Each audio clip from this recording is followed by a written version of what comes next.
Alibaba 10 billion, Tencent 5 billion, Pinduoduo 1 billion. These are not profits. These are donations. What's happening? Hi guys, it's Eric from Hong Kong based in Germany.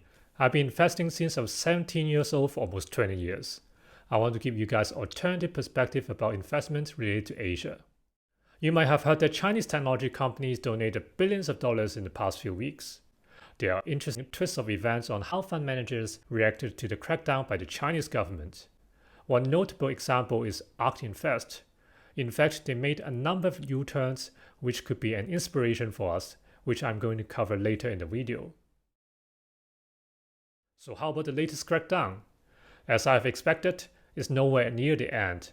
After the antitrust behaviors probe into, for example, Alibaba, or on data security and consumer rights with Didi, on tutoring, and the latest is on entertainment. In fact, many movie stars got embroiled into the latest crackdown.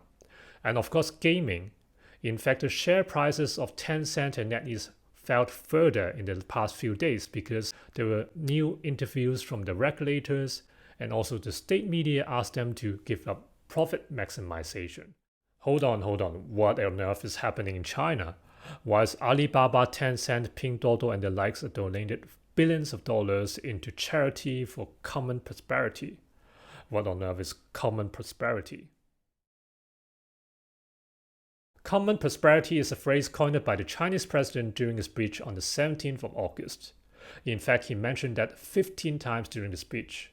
It will be one of the key pillars to ensure social stability in China.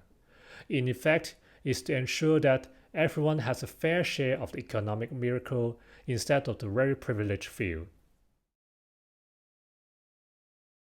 There are three phases of wealth distribution according to the doctrine of common prosperity.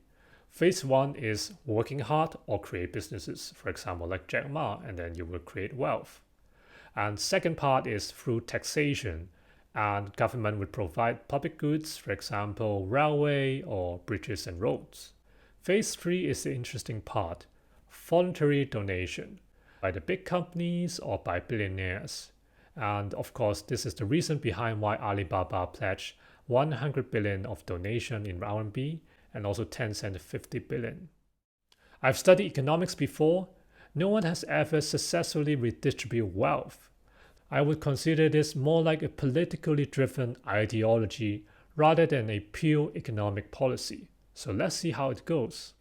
If you're new to this topic, I've made a number of videos. You can check out the link above to my channel so that you can have some background information. Even better if you subscribe and click the bell button next to the subscribe button so that you're not going to miss out. So what are the implications for us as investors then? Imagine this kind of companies like Alibaba and Tencent, if they need to donate billions of dollars to charity, there will be less money for reinvestment into the business and also to have dividends. Hence, there will be lower price to earnings ratio, PE ratio, or price to sales ratio. That means that in general, the share price would be lower than before. Of course, you also need to take note that Pinduoduo, for example, they don't even earn money. So if they pledge $1.5 billion in donation, that means that it's coming from the capital of investors. That's why we need to be very careful about it. So how do the fund managers react? The classic example is Cathie Wood's ARK Invest. At the beginning, they were super bullish about Chinese technology stocks. They held a lot of Chinese technology stocks even up to February. And then when the crackdown happened, they sold almost all of them, at least in 2 of the ETFs. And then they do the U-turns again, going back into the market, for example, with JD.com and JD Logistics, basically trying to capture the wave of common prosperity. I'm also doing something similar, trying to get off the risky industries and reinvest into some industry that will match the theme of common prosperity. Risky industries, I predict, is that healthcare, for example, because they hold a lot of sensitive data and it's about the well-being of the people. You probably heard that from some of my former videos with more details. ARK Invest, for example, picked JD Logistics a few days ago because they are in line with the theme of common prosperity, helping to develop infrastructure in the 3rd or 4th tier cities in China. Of course, the margins of profit would be lower, but at least they know that it's not going to subject to crackdown. I've invested in infrastructure companies like China Railway and China Railway Construction. They went up a lot in past few days because they obviously fit the theme of common prosperity to help the rural area to get richer. Also, infrastructure is typical for China to boost the GDP in order to drive economy. I'm going to make a separate video on this. So what do you think about the impact of common prosperity? Do you want me to deep dive further? Or you want to know about what kind of companies might benefit from that? Leave me in the comments below. If you like the video, remember to like, share, and subscribe.